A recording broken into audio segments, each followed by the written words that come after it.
ಹ್ಮ್ ಕಾಂಗ್ರೆಸ್ ಪಕ್ಷ ಅಂತ ಹೇಳೋದೇ ಈ ದೇಶಕ್ಕೆ ಒಂದು ಬಾಧಕ. ಮಹಾತ್ಮ ಗಾಂಧೀಜಿ ಅವರು ಅವತ್ತು ಹೇಳಿದ್ರು, ಇದನ್ನು ವಜಾಗೊಳಿಸಿ ಅಂತ. ಈ ಕಾಂಗ್ರೆಸ್ ಪಾರ್ಟಿ ಹೆಸರನ್ನ ತೆಗೆದು ಬಿಡಿ. ಮೋದಿ ವಿರುದ್ಧ ದೊಡ್ಡ ದಂಗೆ ಇದ್ದ ಇದರಲ್ಲಿ JNU ಅಲ್ಲಿ 30-35-40 ವರ್ಷ ಆಗಿತ್ತು ಅವನಿಗೆ. ಏನ್ ಮಾಡ್ತಿದ್ದೆ ಸ್ಟೂಡೆಂಟ್, ಐ ಆಮ್ ಸ್ಟೂಡೆಂಟ್, ಏನು ನಾನು PhD ಮಾಡ್ತಿದ್ದೆ.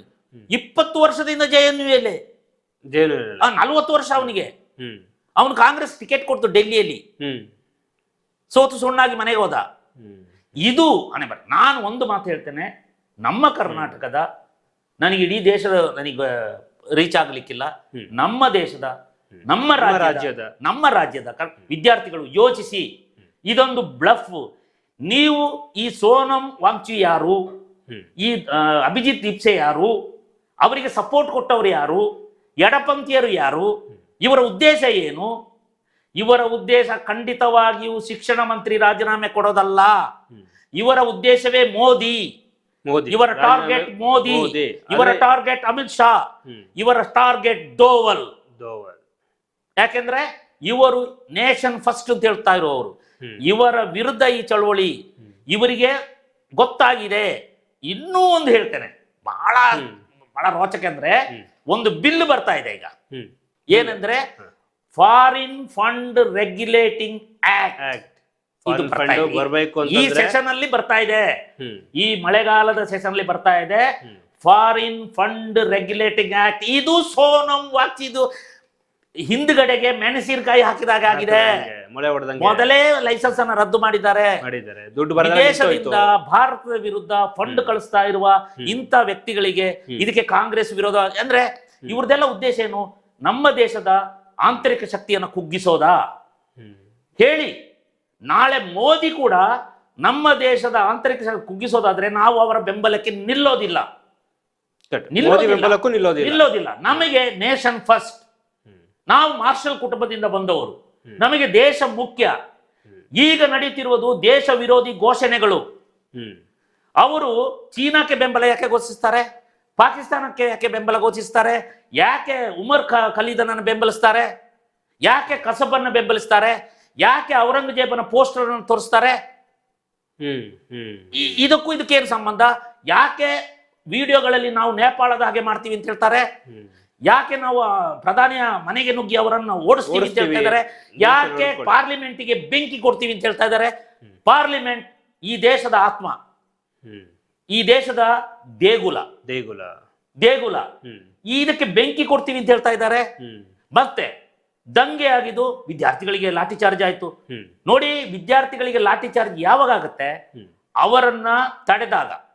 ಎಲ್ಲಿ ತಡೆದಾಗ? ಅವರು ಪಾರ್ಲಿಮೆಂಟ್ಗೆ ನುಗ್ಗಕ್ಕೆ ಪ್ರಯತ್ನ ಪಟ್ಟಾಗ ತಡಿಲೇಬೇಕಲ್ವಾ?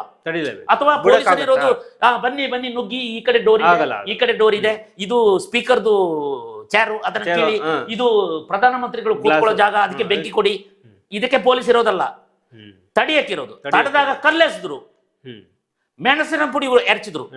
ಮತ್ತೆ ಅವರಲ್ಲೇ ಒಂದು ಟೀಮು ಉದ್ದ ದೊಣ್ಣೆಗಳಿಗೆ ಮಳೆ ನೋಡಿಕೊಂಡು ಅದರಲ್ಲಿ ಬೀಸ್ತಾ ಇದ್ರು.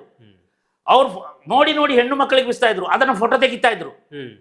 ಮತ್ತೆ ಆ ಜನ ನೋಡಿ, ಇವರು ಬಿಜೆಪಿ ಅವರು ಕಳಿಸಿದ ಜನ ಅಂತ ಅವರೇ ಪ್ರೊಪಗಂಡ ಮಾಡಿದ್ರು. ಅವರಲ್ಲೇ ಅವರ ಒಳಗಿರುವವರೇ. ನೋಡಿ, ಇವರು ಕೆಲವು ಮೀಡಿಯಾಗಳಿಗೆ ಹೊಡೆದಿದ್ದಾರೆ, ಗೋಧಿ ಮೀಡಿಯಾ ಅಂತ ಹೇಳ್ಕೊಂಡು ಅವರ ಕ್ಯಾಮರಾಗಳನ್ನ ಕಿತ್ತೆಸ್ತಿದ್ದಾರೆ, ಹೆಣ್ಮಕ್ಳ ಮೇಲೆ ಕೈ ಮಾಡಿದ್ದಾರೆ. ಇದು ಏನು? ಇದು ಕಾನೂನು ಬಾಹಿರ ಕೃತ್ಯ ಅಲ್ವಾ?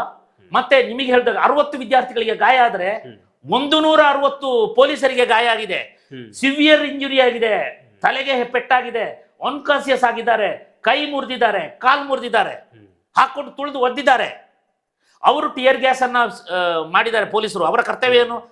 ಗಲಾಟೆ ಜಾಸ್ತಿ ಆದಾಗ ಟಿಯರ್ ಗ್ಯಾಸ್ ಮತ್ತೆ ಲಾಠಿ ಚಾರ್ಜ್, ಇದೆಲ್ಲ ಅವರ ಇದೇನು ದೇಶ ಕಾಣದ್ದಲ್ಲ. ಆದರೆ ಕಾನೂನನ್ನ ಕೈಗೆತ್ತಿಕೊಳ್ಬೇಕು. ಅವರ ಉದ್ದೇಶ ಇರೋದೇ ಆ ಚಳವಳಿಯಲ್ಲಿ ಒಬ್ಬ ವಿದ್ಯಾರ್ಥಿ ಯಾರಾದ್ರೂ ಕೊಲೆ ಆಗ್ಬೇಕು ಅಂತ. ನನಗೆ ಡೌಟ್, ಅವರೇ ಕೊಲೆ ಮಾಡ್ಬಿಡ್ತಾರೆ. ಈಗ ಅವರೇ ಮಾಡ್ಬಿಡ್ತಾರೆ.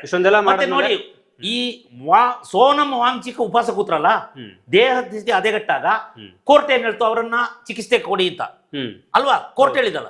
ಅವ್ರನ್ನಲ್ಲಿ ಎತ್ಕೊಂಡು ಹೋಗ್ಲಿಕ್ಕೆ ಬಿಡ್ತಾ ಇರ್ಲಿಲ್ಲ. ಯಾಕೆಂದ್ರೆ ವಾಂಗ್ಚುಕ್ ಸಾಯ್ಬೇಕು ಅಂತಿದ್ರು ಅವರು. ಸತ್ರೆ ದೊಡ್ಡ ಸುದ್ದಿ ಆಗತ್ತೆ. ಅವರಿಗೆ ಬೇಕಾಗಿರೋದು ಸೋನಂ ವಾಂಗ್ಚಿ ಅಲ್ಲ. ಈಗ ಅವರನ್ನು ಬಿಟ್ಬಿಟ್ಟಿದ್ದಾರೆ, ಕೈ ಬಿಟ್ಟಿದ್ದಾರೆ. ಈಗ ಸೋನಂ ವಾಂಗ್ಚಿ ಉಪವಾಸವನ್ನು ಅಂತ್ಯಗೊಳಿಸಿಬಿಟ್ಟಿದ್ದಾರೆ.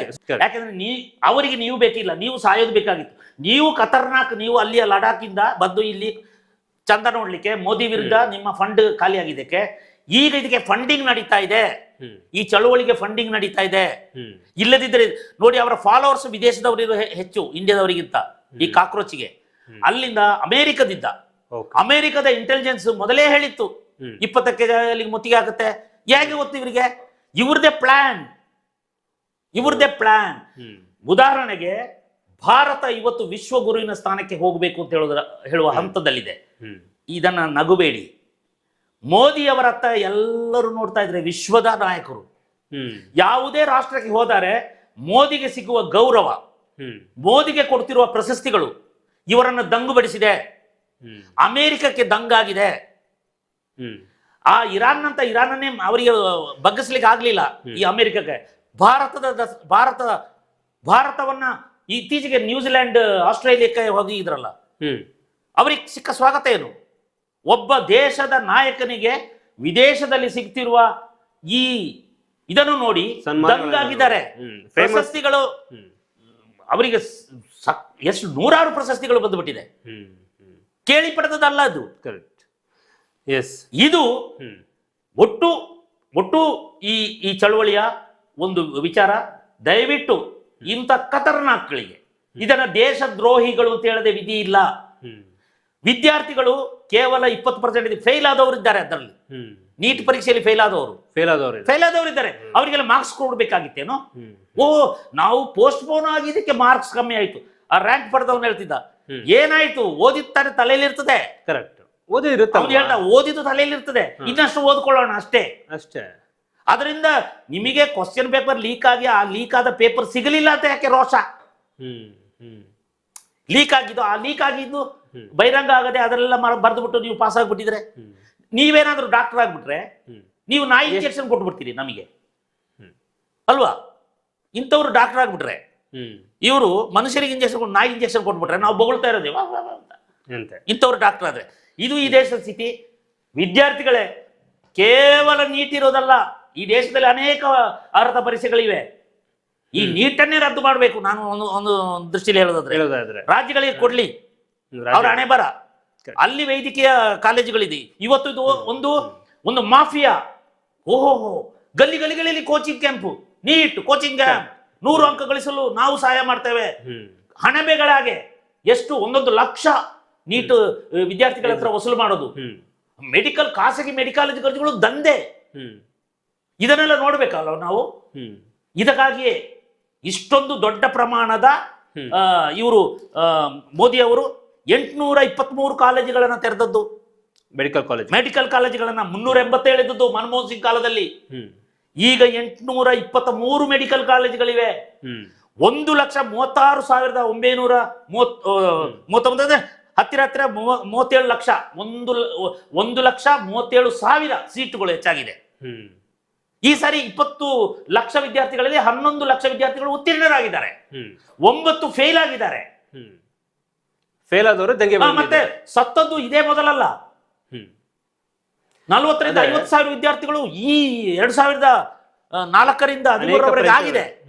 ಬೇಡ, ಮೊನ್ನೆ ಅಷ್ಟೇ ರಾಜ್ಯಸಭೆ ಮ್ಯಾಚ್ ಆದಾಗ ವಿಧಾನಸೌಧ ಮುಂದೆ ಕಾಲ್ ತುಳಕ್ ಸಿಕ್ಕಾಗಿ ಸತ್ ಹೋದ.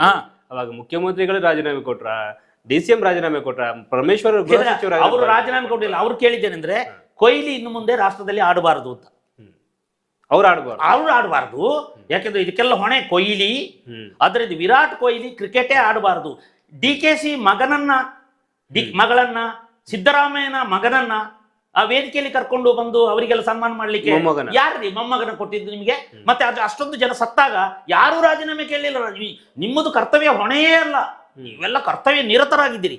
ಎಲ್ಲ ಹೊಣೆ ಪೊಲೀಸರದು ಅಂತ ಹೇಳ್ಬಿಟ್ಟು ಆಗ ಅವರನ್ನ ಏನು ಸಸ್ಪೆಂಡ್ ಮಾಡಿದಾಗೆ ನಾಟಕ ಮಾಡಿ ಪೊಲೀಸ್ ಕಮಿಷನರ್ಗಳನ್ನ ಮತ್ತೆ ಈಗ ಮೊನ್ನೆ ತಗೊಂಡ್ರಿ. ಕ್ಲೀನ್ ಚೀಟ್ ಕೊಟ್ಟು ತಗೊಂಡ್ರಿ. ಅವ್ರದ್ದು ತಪ್ಪಿಲ್ಲ ಅಂತ. ಯಾರ್ದು ತಪ್ಪಿಲ್ಲ. ನೀವ್ ಹೇಳಿದ್ರೆ ಅಂದ್ರೆ ವಿರಾಟ್ ಕೊಹ್ಲಿ ಇನ್ನು ಮುಂದೆ ಕ್ರಿಕೆಟ್ ಆಡಬಾರ್ದು. ಇದು ನೀವು ನಾನು ಹೇಳ್ತೀನಿ. ಕಾಂಗ್ರೆಸ್ ಪಕ್ಷ ಇದೆಯಲ್ಲ, ನನ್ನ ದೃಷ್ಟಿಯಲ್ಲಿ ಕಾಂಗ್ರೆಸ್ ಪಕ್ಷ ಅಂತ ಹೇಳೋದೇ ಈ ದೇಶಕ್ಕೆ ಒಂದು ಬಾಧಕ. ಬಾಧಕ. ಅದಕ್ಕೆ ಮಹಾತ್ಮ ಗಾಂಧೀಜಿ ಅವರು ಅವತ್ತು ಹೇಳಿದ್ರು ಇದನ್ನು ವಜಾಗೊಳಿಸಿ ಅಂತ. ಈ ಕಾಂಗ್ರೆಸ್ ಪಾರ್ಟಿ ಹೆಸರನ್ನ ತೆಗೆದು ಬಿಡಿ, ಬೇರೆ ಪಕ್ಷ ಕಟ್ಟಿಕೊಳ್ಳಿ ಅಂತ ನೀವು ಕೇಳಲಿಲ್ಲ. ಯಾಕೆಂದ್ರೆ ನೀವೆಲ್ಲ ಕಾಕ್ರೋಚ್ಗಳೇ. ಎಸ್. ಹಾಗೆ ದೇಶದಲ್ಲಿರುವಂಥ ಎಷ್ಟೋ ಎಲ್ಲ ಮೆಡಿಕಲ್ ಕಾಲೇಜುಗಳು ಕೂಡ ರಾಜಕಾರಣಿಗಳಿದೆ, ಎಲ್ಲ ಸಂಸ್ಥೆಗಳು ಕೂಡ ರಾಜಕಾರಣಿಗಳಿದೆ, ದೊಡ್ಡ ದೊಡ್ಡ ಬಿಸ್ನೆಸ್ ಕೂಡ ಎಲ್ಲ ರಾಜಕಾರಣಿಗಳಿದೆ. ಹಾಗೆ ಈ ನೀಟ್ ಪರೀಕ್ಷೆ ಏನು ಕ್ವಶನ್ ಪೇಪರ್ ಲೀಕ್ ಆಯಿತು, ಆ ವಿಚಾರವಾಗಿ ದಂಗಿದ್ದಂಥ ವಿದ್ಯಾರ್ಥಿಗಳು ಹಿಂಸಾತ್ಮಕವಾಗಿ ಆರಂಭ ಮಾಡಿದ್ರು. ಮೋದಿ ಅವರ ನಿವಾಸದ ಎದುರು ಅವರು ಮುಷ್ಕರವನ್ನು ಶುರು ಮಾಡ್ತಾರೆ, ದಂಗೆ ಹೇಳೋದಕ್ಕೆ ಶುರು ಮಾಡ್ತಾರೆ. ನಿಮಗೆ ಪರ್ಮಿಷನ್ ಕೊಟ್ಟಿದ್ಯಾ ಮೋದಿ ನಿವಾಸದ ಮುಂದೆ? ಈಗ ಯಾವುದೇ ಒಂದು ಸ್ಟ್ರೈಕ್ ಆಗಬೇಕಾದ್ರೆ ಪೊಲೀಸ್ ಸ್ಟೇಷನಿಂದ ಒಂದು ಪರ್ಮಿಷನ್ ತಗೊಳ್ತಾರೆ. ಆಗ ಅವರು ಸ್ಥಳನ ಗುರ್ತು ಮಾಡ್ತಾರೆ. ಆ ಸ್ಥಳದಲ್ಲಿ ಮಾತ್ರ ಅದು ಸ್ಟ್ರೈಕ್ ಆಗಬೇಕು, ಅದೊಂದು ಮುಷ್ಕರ ಆಗಬೇಕು, ಅಲ್ಲೊಂದು ಪ್ರತಿಭಟನೆ ಆಗಬೇಕು. ಈಗ ಬೆಂಗಳೂರಿನಲ್ಲಿ ಫ್ರೀಡಂ ಪಾರ್ಕ್ ಅನ್ನು ತೋರಿಸಿದ್ರೆ, ಹಾಗೆ ಮೈಸೂರಿನಲ್ಲಿ ಜಿಲ್ಲಾಧಿಕಾರಿಗಳ ಕಚೇರಿ ಮುಂದೆನೋ ಅಥವಾ ಅವರೇ ಒಂದು ಸ್ಥಳವನ್ನು ನಿಗದಿ ಮಾಡ್ತಾರೆ. ಬಟ್ ಇದ್ದಕ್ಕಿದ್ದ ಹಾಗೆ ಮೋದಿ ಅವರ ನಿವಾಸದ ಮುಂದೆ ಪ್ರತಿಭಟನೆ ಮಾಡಿ ನುಗ್ಗೋದಕ್ಕೆ ಪ್ರಯತ್ನ ಪಟ್ಟಿದ್ದು ಯಾಕೆ? ಸೊ ಅದನ್ನ ತಡೆಯಕ್ಕೆ ಹೋದಂತ ಪೊಲೀಸ್ ಅವ್ರ ಮೇಲೆ ದೌರ್ಜನ್ಯ ಮಾಡಿದ್ದು, ಅವ್ರಿಗೆ ಹೊಡೆದಿದ್ದೆ ಯಾಕೆ, ಮ್ಯಾನ್ ಹ್ಯಾಂಡ್ಲಿಂಗ್ ಮಾಡಿದ್ದೆ ಯಾಕೆ? ವಿದ್ಯಾರ್ಥಿಗಳು ಈ ಮಟ್ಟಕ್ಕೆ ರೊಚ್ಚಿಗಳೋದಕ್ಕೆ ಕಾರಣ ಏನು? ಹಾಗಾದ್ರೆ ಇದರ ಹಿಂದೆ ಇರುವಂತ ಅಜೆಂಡಾ ಏನು? ರಾಹುಲ್ ಗಾಂಧಿ ಏನ್ ಪ್ಲಾನ್ ಮಾಡ್ಕೊಂಡಿದ್ದಾರೆ ಹಾಗಾದ್ರೆ? ಸೊ ಹಾಗಾದ್ರೆ ಈ ಕಾಂಗ್ರೆಸ್ ಪಕ್ಷದವರು ಅವರ ಕುತಂತ್ರ ಏನ್ ನಡೀತಾ ಇದೆ? ಇದನ್ನ ಅಡ್ಡಡ್ಡ ಕಾರ್ಯಪ್ಪನವರು ಅಡ್ಡಡ್ಡ ಅಲ್ಲ, ನೇರವಾಗಿ ಹೇಳಿರುವಂತದ್ದು. ಇವರು ವಾಯ್ಸ್ ಅಲ್ಲಿ ಆಕ್ಚುಲಿ ಇವ್ರು ಹೇಳಿರುವಂತದ್ದು ವಿಚಾರದಲ್ಲಿ ತಪ್ಪಿದೆ ಅನ್ನೋದೇ ಆದ್ರೆ ನೀವು ಕೂಡ ರೈಟ್ ನ್ಯೂಸ್ಗೆ ಬಂದು ಮಾತನಾಡಬಹುದು. ಸರ್ ಕರ್ಸಿ, ಸರ್ ಅಡ್ಡಾಡ ಕಾರ್ಯಪ್ಪನ ಕರ್ಸಿ, ನಾನು ಮಾತಾಡ್ತೀನಿ, ಅವನೊತ್ತಿಗೆ ನನ್ಗೆ ಉತ್ತರ ಕೊಡ್ಲಿ ಅವನು ಅನ್ನೋ ಥರ ಇದ್ರು ಕೂಡ ಬಂದು ಮಾತಾಡ್ಬೋದು. ನಾವು ರೆಡಿ ಇದ್ದೀವಿ, ನಮ್ಮ ಆಫೀಸ್ಗೆ ನೀವು ಯಾವಾಗ ಹೋದ್ರು ಕೂಡ ಬರ್ಬೋದು. ಹಾಗೆ ವಿದ್ಯಾರ್ಥಿಗಳು ಕೂಡ ನಾನು ಹೇಳೋದಷ್ಟೇ, ಶಾಂತಿಯುತವಾಗಿ ಪ್ರತಿಭಟನೆ ಮಾಡ್ತಾ ಇದ್ರಿ, ಯಾಕೆ ಇದ್ದಕ್ಕಿದ್ದಂಗೆ ದಂಗೆ ಇದ್ರಿ, ದಂಗೆಕೋರ ಆದ್ರಿ ಅನ್ನುವಂಥದ್ದು ವಿದ್ಯಾರ್ಥಿಗಳ ಲಕ್ಷಣ ಅಲ್ಲ ಅದು ಆಕ್ಚುಲಿ, ಅಲ್ವಾ? ಇವತ್ತು ನೋಡಿ ನಮ್ಮ ಕರ್ನಾಟಕದಲ್ಲಿ ಬಿಡದಿ ರೈತರು ಶಾಂತಿಯುತವಾಗಿ ಹೋರಾಟ ಮಾಡ್ತಾ ಇದ್ದಾರೆ. ಯಾರು ಪೊಲೀಸರ ಮೇಲೆ ಅವ್ರು